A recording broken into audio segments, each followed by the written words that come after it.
प्रधानमंत्री नरेंद्र मोदी ने उत्तर प्रदेश के मेरठ से भ्रष्टाचारियों के खिलाफ कड़ी कार्रवाई जारी रखने की दी गारंटी। कहा, जिसने देश को लूटा है उसे लौटाना ही पड़ेगा। प्रधानमंत्री ने कहा, विकसित भारत बनाने के लिए है 2024 का चुनाव। दिल्ली में इंडी गठबंधन की रैली में जुटे विपक्षी नेता मल्लिकार्जुन खड़गे, राहुल गांधी, अखिलेश यादव और उद्धव ठाकरे समेत कई दलों के नेता हुए शामिल। केजरीवाल और हेमंत सोरेन की पत्नियों ने भी जनसभा को किया संबोधित।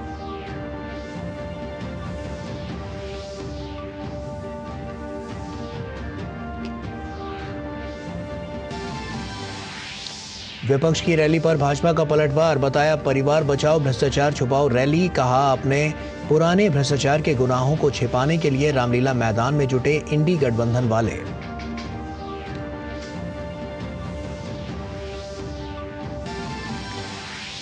कच्चा थीवू द्वीप श्रीलंका को सौंपे जाने के मुद्दे पर तमिलनाडु में गरमाई सियासत। प्रधानमंत्री विपक्ष पर बरसे। कहा, 5 दशक पहले कांग्रेस ने भारत से अलग कर दिया था मां भारती का एक अंग।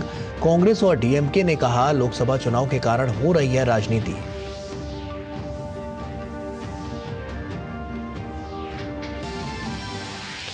लोकसभा चुनाव के मद्देनजर केंद्रीय गृह मंत्री अमित शाह ने राजस्थान के सीकर में किया भव्य रोड शो। उमड़ी लोगों की भारी भीड़।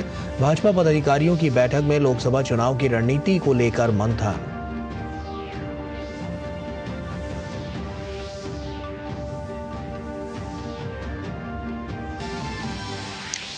राष्ट्रपति द्रौपदी मुर्मू ने भाजपा के वरिष्ठ नेता और पूर्व उप प्रधानमंत्री लालकृष्ण आडवाणी के आवास पर उन्हें भारत रत्न से किया सम्मानित। प्रधानमंत्री ने कहा, आडवाणी जी को भारत रत्न से सम्मानित होते देखना बेहद खास।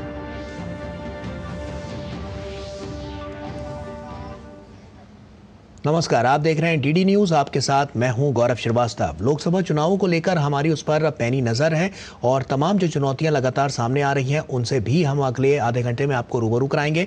तो चलिए शुरुआत करते हैं और सबसे पहले बात करते हैं 24 की चुनौती की।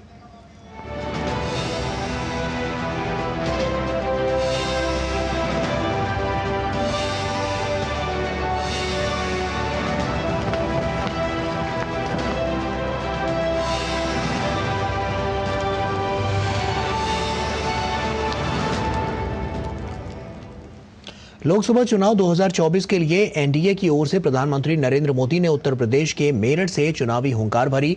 2014 और 2019 के चुनाव में भी प्रधानमंत्री मोदी ने अपने अभियान की शुरुआत मेरठ से ही की थी। प्रधानमंत्री ने कहा कि भ्रष्टाचार के खिलाफ कार्रवाई से विपक्षी इंडी गठबंधन वालों को बहुत दर्द हो रहा है। प्रधानमंत्री ने कहा कि भ्रष्टाचार के खिलाफ ये लड़ाई जारी रहेगी। विकसित भारत के लिए भ्रष्टाचारियों को जेल भेजने के लिए पश्चिमी उत्तर प्रदेश की धरती मेरठ में प्रधानमंत्री ने जनसभा में भ्रष्टाचारियों के खिलाफ कड़ी कार्रवाई जारी रखने की गारंटी दी। मोदी का मंत्र है, भ्रष्टाचार हटाओ। वो कहते हैं, भ्रष्टाचारी बचाओ। ये चुनाव इन 2 खेमों की लड़ाई है। एक खेमा एनडीए का, जो भ्रष्टाचार हटाने के लिए मैदान में है। दूसरा वो खेमा जो भ्रष्टाचारियों को बचाने के लिए मैदान में है। फैसला आपको करना है। बीते 10 साल का हिसाब देते हुए प्रधानमंत्री ने बताया कि महिलाओं को सुविधा, सुरक्षा, सम्मान मिला है। किसानों और जवानों सहित गरीबों को भी स्वाभिमान मिला है। वहीं असंभव लगने वाले कार्य राम मंदिर का निर्माण भी पूरा हुआ है। अयोध्या में रामलला का भव्य मंदिर बनेगा। ये लोगों को असंभव लगता था, लेकिन राम मंदिर भी बना है और हर रोज वहां लाखों लोग दर्शन के लिए भी जा रहे हैं। और आपने देखा है, ब्रज में कान्हा और राधा तो हर बार की तरह होली खेले ही। इस बार अवध में रामलला ने भी खूब होली खेली। प्रधानमंत्री ने तीसरे टर्म में भारत को तीसरी बड़ी आर्थिक शक्ति बनाने, महिलाओं, गरीबों और किसानों की समृद्धि के लिए जनता से सहयोग मांगा। अनुज यादव के साथ ब्यूरो रिपोर्ट, डीडी न्यूज। और मेरठ में प्रधानमंत्री की जनसभा के दौरान उमड़ा जनसैलाब उत्साह से भरा दिखाई दिया। रैली में आए लोगों से बात की हमारे संवाददाता अनुज यादव ने। लोकसभा चुनावों की अब शुरुआत हो चुकी है और प्रधानमंत्री नरेंद्र मोदी आज क्रांतिधरा मेरठ में थे। जी हां, यहां एनडीए की एक बड़ी रैली आयोजित की गई, जिसको सुनने के लिए लाखों की संख्या में लोग यहां पर आए। हमारे साथ बातचीत करने के लिए मेरठ के कुछ निवासी हैं, इनसे पूछेंगे। आज प्रधानमंत्री नरेंद्र मोदी मेरठ में थे, कई मुद्दे उन्होंने उठाए, जो मेरठ के अंदर विकास हुआ उसकी भी बात करी, लेकिन सबसे बड़ा उन्होंने, अगर आरोप सबसे बड़ा था तो भ्रष्टाचार को खत्म करने का था। कांग्रेस पर भी जमकर बरसे। क्या कुछ आपको लगता है प्रधानमंत्री के भाषण में आपको अच्छा लगा? जी, डेवलप कंट्री के लिए जो पेस्टिसाइड्स हैं उन्हें पहले मानना पड़ेगा। अगर कंट्री शाइन करानी है, बड़ा कराना है तो सारे पेस्टिसाइड काम सकते। दूसरी बात, अमेरिका जब बना था तो अमेरिका में रोड बनी थी और अमेरिका अपने आप बन गया था। आज हिंदुस्तान में, भारत में जो रोड बन रही है उससे अपने आप में कनेक्टिविटी जो हो जाएगी, उससे हिंदुस्तान बहुत बढ़िया बन जाएगा। जम्मू से लेके श्रीनगर के लिए जो रोड बनी है उससे रेल, उससे बहुत बढ़िया हो जाएगा। जहां 3 दिन लगते थे वहां 6 घंटे पहुंचेंगे। बॉम्बे से, कन्याकुमारी से लेके श्रीनगर तक के लिए 18 घंटे में पहुंचेंगे। यही डेवलपमेंट है, यही कनेक्टिविटी है। इंफ्रास्ट्रक्चर की बात की, सड़कों का जाल बिछा है, लेकिन प्रधानमंत्री नरेंद्र मोदी ने आज एक बड़ी बात कही। उन्होंने कहा ये लोकसभा 2024 का नहीं, विकसित भारत बनाने का चुनाव है। जिस तरह की योजनाएं केंद्र सरकार की चल रही हैं, आपको लगता है कि कम समय में जल्दी विकसित भारत का सपना पूरा होगा? देखिए, पश्चिमी उत्तर प्रदेश में युवाओं की एक बड़ी भागीदारी है। यहाँ जहाँ चौधरी साहब को भारत रत्न देकर जो प्रधानमंत्री, यशस्वी प्रधानमंत्री नरेंद्र मोदी ने जो ये कार्य किया है, आपने देखा होगा कि लाखों की संख्या में यहाँ पर जो लोग इकट्ठा हुए हैं, मेरठ की क्रांति धरा पर जो लोग इतना इकट्ठा हुए हैं, वो पूरा प्रदेश मुख्यमंत्री आदित्यनाथ योगी जी के नेतृत्व में जो 2024 का जो चुनाव होगा, वो 2024 400 पार का हमारा एक नारा होगा। ठीक है, कुल मिलाकर बात की जाए तो प्रधानमंत्री नरेंद्र मोदी ने भी कहा है कि विकसित भारत बनाना है तो निश्चित तौर पर बड़े फैसलों को लेना होगा। और आज क्रांतिधरा मेरठ से भी प्रधानमंत्री नरेंद्र मोदी ने यही कहा कि ये चुनाव सिर्फ लोकसभा 2024 का चुनाव नहीं, विकसित भारत बनाने का चुनाव है। अपने सहयोगी तुमुल कक्कड़ के साथ अनुज यादव, डीडी न्यूज, मेरठ। और वहीं विपक्षी दलों के इंडी गठबंधन की दिल्ली के रामलीला मैदान में रैली हुई। भ्रष्टाचार के मामले में अरविंद केजरीवाल और हेमंत सोरेन की हुई गिरफ्तारी को लेकर विपक्षी दलों ने सरकार पर हमला बोला। विपक्षी दलों के कई बड़े चेहरों की दिल्ली में मौजूदगी के बीच ममता बनर्जी की मंच से गैर मौजूदगी रही। दिल्ली के रामलीला मैदान में इंडी गठबंधन की रैली के दौरान विपक्षी नेताओं ने केंद्र सरकार पर जमकर निशाना साधा। शराब घोटाले में गिरफ्तार दिल्ली के मुख्यमंत्री अरविंद केजरीवाल की पत्नी सुनीता केजरीवाल और जमीन घोटाले में गिरफ्तार झारखंड के पूर्व मुख्यमंत्री हेमंत सोरेन की पत्नी कल्पना सोरेन ने भी रैली को संबोधित किया। सुनीता केजरीवाल ने अरविंद केजरीवाल का संदेश पढ़कर सुनाया। आइए मिलकर एक नया भारत बनाते हैं, 140 करोड़ लोगों के सपने का भारत, एक ऐसा भारत जहां हर इंसान को भरपेट खाना मिलेगा, हर हाथ को काम मिलेगा, कोई बेरोजगार नहीं होगा, कोई गरीब नहीं होगा, कोई अनपढ़ नहीं होगा, हर बच्चे को अच्छी शिक्षा मिलेगी, चाहे वो अमीर का बच्चा हो या गरीब का, हर बीमार को अच्छा इलाज मिलेगा। विपक्षी नेताओं ने केंद्र सरकार पर एजेंसियों के दुरुपयोग का आरोप लगाया। कांग्रेस सांसद राहुल गांधी ने अपनी पार्टी के बैंक खातों का मुद्दा उठाया। आपने हमारे बैंक अकाउंट बंद किए, बैंक अकाउंट बंद करने थे, 6 महीने पहले करते, 1 साल पहले करते, 6 महीने बाद करते, कोई फर्क नहीं पड़ता। आप चाहते हो कि विपक्ष चुनाव ना लड़ पाए और इसीलिए आपने कांग्रेस पार्टी के बैंक अकाउंट रद्द किए। राजद नेता तेजस्वी यादव ने इंडी गठबंधन को साथ लेकर आगे बढ़ने की बात कही तो समाजवादी पार्टी के प्रमुख अखिलेश यादव ने भी चुनाव में अच्छे नतीजे मिलने की उम्मीद जताई। पहला रैली हम लोगों ने पटना में किया, दूसरा बॉम्बे में किया और तीसरा आज जो है दिल्ली में हो रहा है। और मैं बता दूं, देश के कोने कोने में जहां भी हम लोग जा रहे हैं वहां जनता का साथ आशीर्वाद मिल रहा है। आज हम सब लोग एकजुट हुए हैं। ये रामलीला मैदान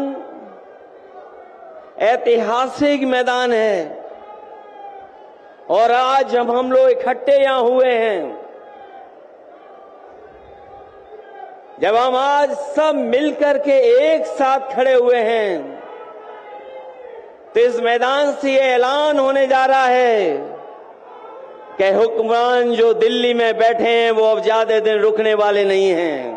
इंडी गठबंधन के नेताओं ने अरविंद केजरीवाल और हेमंत सोरेन की गिरफ्तारी का विरोध करते हुए कहा कि विपक्ष को परेशान किया जा रहा है।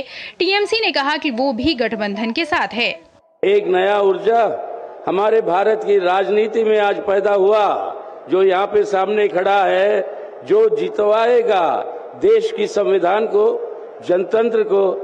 तृणमूल कांग्रेस और ममता बनर्जी की तरफ से मैं कहना चाहती हूं कि ऑल इंडिया तृणमूल कांग्रेस का पूरा समर्थन, ममता बनर्जी का पूरा समर्थन अरविंद केजरीवाल जी के साथ है, आम आदमी पार्टी के साथ है।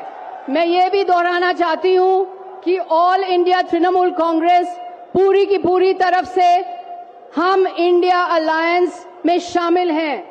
इंडी गठबंधन की जनसभा में कांग्रेस की पूर्व अध्यक्ष सोनिया गांधी, मौजूदा राष्ट्रीय अध्यक्ष मल्लिकार्जुन खड़गे, नेशनल कॉन्फ्रेंस के प्रमुख फारूक अब्दुल्ला, एनसीपी प्रमुख शरद पवार, पीडीपी प्रमुख महबूबा मुफ्ती, झारखंड के मुख्यमंत्री चंपई सोरेन और पंजाब के मुख्यमंत्री भगवंत मान सहित कई नेताओं ने हिस्सा लिया।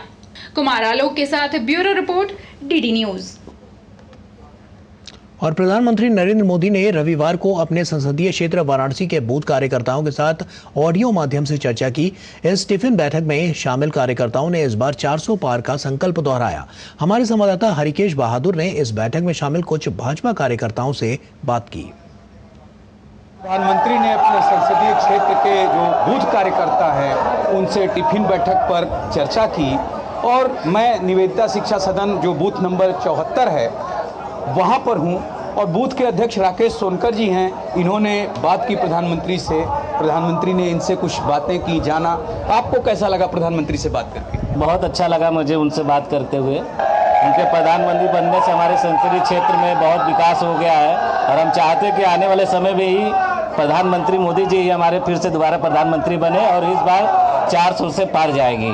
कैंट विधानसभा के विधायक हैं सौरभ श्रीवास्तव जी। सौरभ जी, आप भी मौजूद थे टिफिन बैठक में, क्या कहेंगे कार्यकर्ताओं के लिए और खुद अपनी जिम्मेदारी कैसे तय करेंगे? आदरणीय प्रधानमंत्री जी ने ये टिफिन बैठक जो शुरुआत कराई है, ये इस बात का भान कराती है कि हम कार्यकर्ता सिर्फ पार्टी कार्यकर्ता नहीं हैं, बल्कि एक दूसरे के साथ एक परिवार की तरह हैं और परिवार का भान ये टिफिन बैठक हमें कराती है।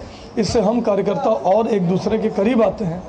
इतना अच्छा कार्यक्रम देने के लिए हम सभी कार्यकर्ता आदरणीय प्रधानमंत्री जी के आभारी हैं। शालिनी जी, आप क्या कहेंगे इस टिफिन बैठक के बारे में? देखिए, आज तो ये एक दूसरे का टिफिन शेयर करने के साथ साथ जिसमें विधायक जी ने बोनस के रूप में हम सबको बाद में आइसक्रीम भी खिलाई, तो ये बड़ा ही एक अच्छा अनुभव रहा हम सबके लिए, जिसमें हमें प्रधानमंत्री जी ने न सिर्फ उनका हमें मार्गदर्शन मिला, उन्होंने हमारा हालचाल जाना और चुनाव की तैयारियां कैसी चल रही हैं इसका प्रयास किया और हम सभी को ऊर्जा देने का काम किया है।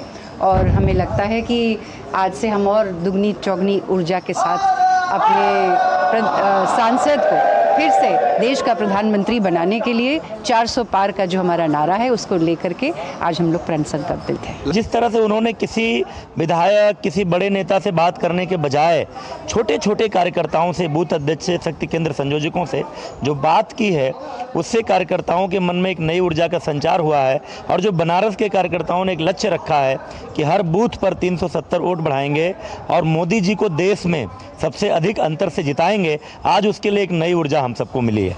आप तो नगर प्रमुख हैं और सबसे जिम्मेदारी जैसे और जनप्रतिनिधि हैं आपके और ज़्यादा है, आप इसको कैसे ले रहे हैं टिफिन बैठक को, क्योंकि प्रधानमंत्री ने बूथ अध्यक्ष से शुरुआत की है। आज माननीय प्रधानमंत्री जी ने जिस भाव से बूथ स्तर कार्यकर्ताओं से बात किया, ये समझा जा सकता है कि ये कोई भारतीय जनता पार्टी में संभव है तो देवता तुल्य कार्यकर्ता क्या होता है, ये संगठन और पार्टी हमें समझाती है।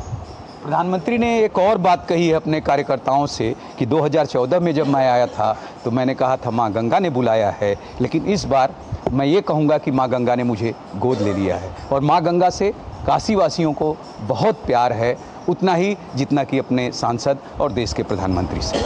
Doctor Harikesh Bahadur Singh Gautam, DD news, Nivedita शिक्षा सदन, वाराणसी। और वहीं कांग्रेस के दिल्ली स्थित मुख्यालय में पार्टी की केंद्रीय चुनाव समिति की बैठक हुई। कांग्रेस के राष्ट्रीय अध्यक्ष मल्लिकार्जुन खड़गे, संसदीय दल की अध्यक्ष सोनिया गांधी और महासचिव केसी वेणुगोपाल सहित पार्टी के वरिष्ठ नेता बैठक में शामिल हुए। बैठक में कई राज्यों के नेता भी शरीक हुए और उम्मीदवारों के नामों को लेकर मंथन हुआ। भाजपा नेता और गृह मंत्री अमित शाह 2 दिन के राजस्थान के दौरे पर हैं। उन्होंने लोकसभा चुनाव के मद्देनजर जयपुर में संगठन के साथ बैठक की। राज्य में 2 चरण में लोकसभा चुनाव होगा। अमित शाह ने जयपुर में पार्टी नेताओं की बैठक में 5 लोकसभा निर्वाचन क्षेत्रों दौसा, करौली, धौलपुर, नागौर, चुरू और झुंझुनू में पार्टी की चुनावी तैयारियों का जायजा लिया। बैठक में मुख्यमंत्री भजनलाल शर्मा, प्रदेश पार्टी अध्यक्ष सीपी जोशी, पूर्व नेता प्रतिपक्ष राजेंद्र राठौर और अन्य नेता उपस्थित थे। अमित शाह ने सीकर में रोड शो भी किया।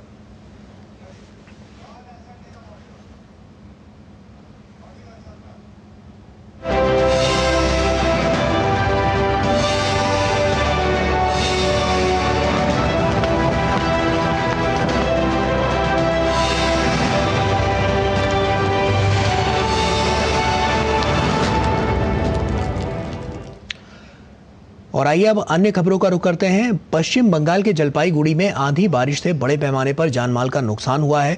रविवार शाम आए आंधी तूफान की वजह से बहुत से मकान ढह गए। इन घटनाओं में कई लोगों की मौत और घायल होने की भी खबर है। प्रभावित इलाकों में पेड़ उखड़ने की भी सूचना है। घायलों को अस्पताल में भर्ती कराया गया है। प्रधानमंत्री नरेंद्र मोदी ने पश्चिम बंगाल के जलपाईगुड़ी, मैनागुड़ी इलाकों में आंधी तूफान से हुए नुकसान पर संवेदना व्यक्त की है। प्रधानमंत्री ने अधिकारियों से बात कर हालात की जानकारी ली और उनसे प्रभावित लोगों के लिए उचित सहायता सुनिश्चित करने को लेकर कहा। प्रधानमंत्री ने इस घटना में अपने प्रियजनों को खोने वालों के प्रति भी संवेदना जताई है। प्रधानमंत्री ने पश्चिम बंगाल के भाजपा कार्यकर्ताओं से अपील की है कि वो प्रभावित क्षेत्रों में लोगों की मदद करें।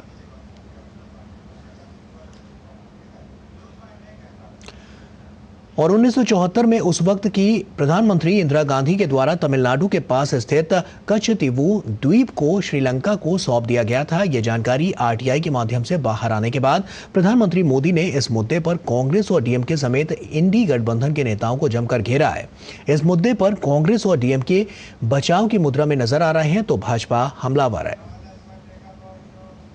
कच्छतीवु द्वीप को लेकर कांग्रेस गंभीर सवालों में घिर गई है। श्रीलंका और तमिलनाडु के बीच स्थित इस द्वीप को लेकर आरटीआई से सामने आई जानकारी के बाद भाजपा कांग्रेस पर हमला बोल रही है। आरटीआई तमिलनाडु भाजपा प्रमुख के अन्नामलाई ने दाखिल की थी। इसके जवाब से पता चलता है कि 1974 में तत्कालीन प्रधानमंत्री इंदिरा गांधी और श्रीलंका के प्रधानमंत्री श्रीमावो भंडारनायके के बीच एक समझौता हुआ, जिसके तहत कच्छतीवु द्वीप को श्रीलंका को औपचारिक रूप से सौंप दिया गया था। माना जाता है कि इंदिरा गांधी ने तमिलनाडु में लोकसभा अभियान को देखते हुए यह समझौता किया था। इस मुद्दे पर प्रधानमंत्री नरेंद्र मोदी ने कांग्रेस पर कटाक्ष किया है। पीएम ने कहा कि भारत की एकता, अखंडता और हितों को कमजोर करना कांग्रेस का 75 सालों से काम करने का तरीका रहा है। ये द्वीप सुरक्षा की दृष्टि से बहुत महत्वपूर्ण है। देश आजाद हुआ तब हमारे पास था और ये हमारे भारत का अभिन्न अंग रहा है। लेकिन कांग्रेस ने 4-5 दशक पहले कह दिया कि ये द्वीप तो गैर जरूरी है, फालतू है, यहां तो कुछ होता ही नहीं है। और ये कहते हुए मां भारती का एक अंग आजाद भारत में ये कांग्रेस के लोगों ने, इंडियन अलायंस के साथियों ने मां भारती का एक अंग काट दिया और भारत से अलग कर दिया। प्रधानमंत्री ने मेरठ में जनसभा को संबोधित करते हुए इस मामले पर कांग्रेस को आड़े हाथों लिया। पीएम ने कहा कि कांग्रेस के पाप की सजा देश को चुकानी पड़ी। भारत के मछुआरे मछली पकड़ने के लिए समंदर में जाते हैं, तमिलनाडु के हैं, केरल के हैं, पुडुचेरी के हैं, तेलंगाना के हैं, आंध्र के हैं, इस द्वीप की तरफ जाते हैं तो इन्हें गिरफ्तार कर लिया जाता है, उनकी बोट को कब्जा कर लिया जाता है। ये कांग्रेस के पाप का परिणाम है कि हमारे मछुआरे आज भी सजा भुगतते चले जा रहे हैं। कच्छतीवु द्वीप को लेकर पीएम कांग्रेस पर पहले भी सवाल खड़े कर चुके हैं। 10 अगस्त 2023 को संसद में अविश्वास प्रस्ताव पर बहस के दौरान पीएम ने इस मामले पर कांग्रेस को घेरा था। पीएम ने कांग्रेस की मंशा पर सवाल खड़े किए थे। उधर आरटीआई से मिली जानकारी के बाद कांग्रेस से लगातार सवाल किए जा रहे हैं। आरटीआई डालने वाले के अन्नामलाई ने कांग्रेस और डीएमके दोनों को घेरा। Historically important area of Tamil Nadu in which fisherman for thousands of years had, without any interruption, had fishing rights, was mysteriously seeded away in 1974. Congress, whenever they were in power in India, they had the least interest in securing India's border, territorial integrity and sovereignty. लगातार सवालों के बीच कांग्रेस और DMK बचाव की मुद्रा में दिखाई दे रहे हैं। कांग्रेस नेता संदीप दीक्षित ने इसे प्रोपगंडा करार दिया, जबकि डीएमके कह रही है कि ये कांग्रेस ने ही किया और कांग्रेस की इसी करने की वजह से जनता ने उन्हें 2014 में सत्ता से हटा दिया। They are all selective pieces of propaganda that they take out without any reference to the context. It is because there are elections going on in Tamil Nadu. All surveys show that the BJP is going to be badly smashed in Tamil Nadu, and not only Tamil Nadu, they are losing their rhetoric and the narrative all over India. It was done in 1974.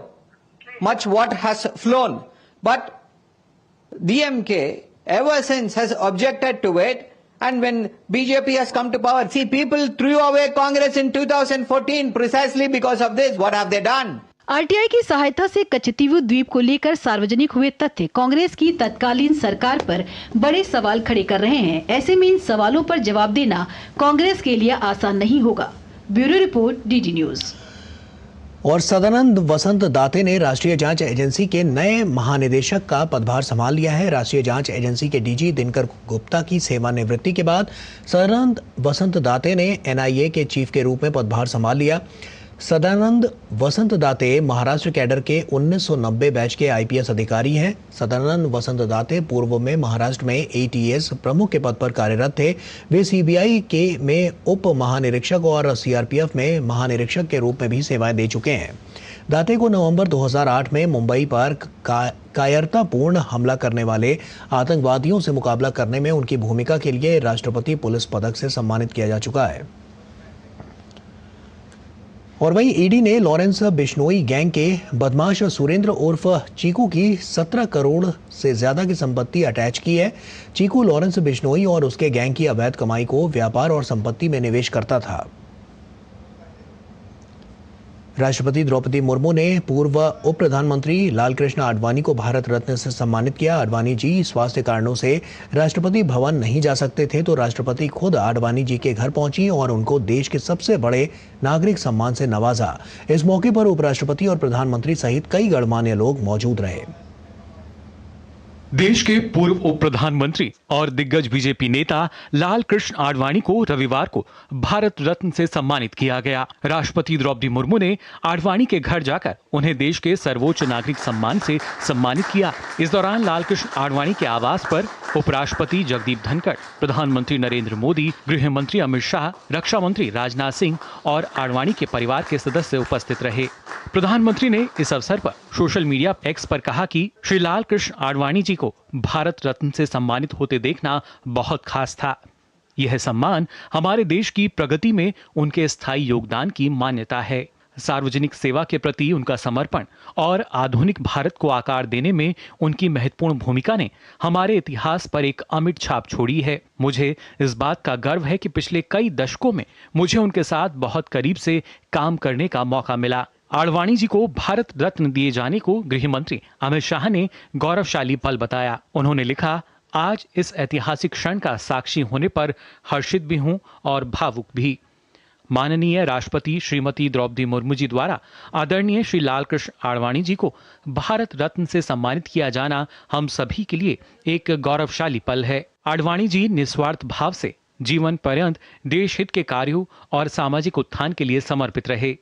त्याग, तप और समर्पण से परिपूर्ण उनका जीवन करोड़ों लोगों को शक्ति और प्रेरणा देने का अक्षय स्रोत है। आडवाणी को यह पुरस्कार उनके आवास पर दिया गया। स्वास्थ्य कारणों से वे राष्ट्रपति भवन खुद नहीं पहुंच सके थे। उन्हें सम्मानित करते हुए राष्ट्रपति भवन ने कहा कि सांस्कृतिक राष्ट्रवाद के अपने दृष्टिकोण के साथ उन्होंने पूरे देश में दशकों तक कड़ी मेहनत की और सामाजिक राजनीतिक परिदृश्य में बदलाव लेकर आए। लालकृष्ण आडवाणी को भारत रत्न दिए जाने पर उनकी बेटी प्रतिभा आडवाणी और उनके पुत्र जयंत आडवाणी ने खुशी जताई। वास्तव में बहुत गौरव का पल है और दादा का जीवन, उनकी जीवन यात्रा देखते हुए मुझे लगता है ये इस पड़ाव पर उनको मिलना बहुत, हम परिवार वालों के लिए बहुत खुशी की बात है।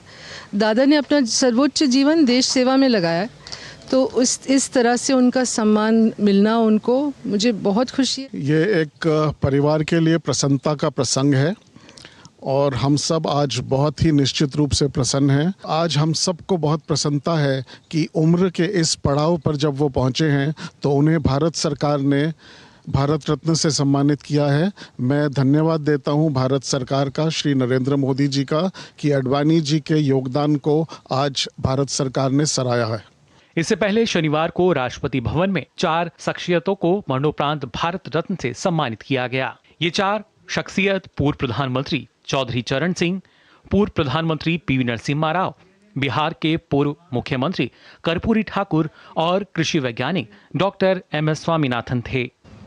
शैलेंद्र मिश्र के साथ ब्यूरो रिपोर्ट, DD न्यूज। और इसी के साथ फिलहाल इतना ही। दीजिए इजाजत, नमस्कार।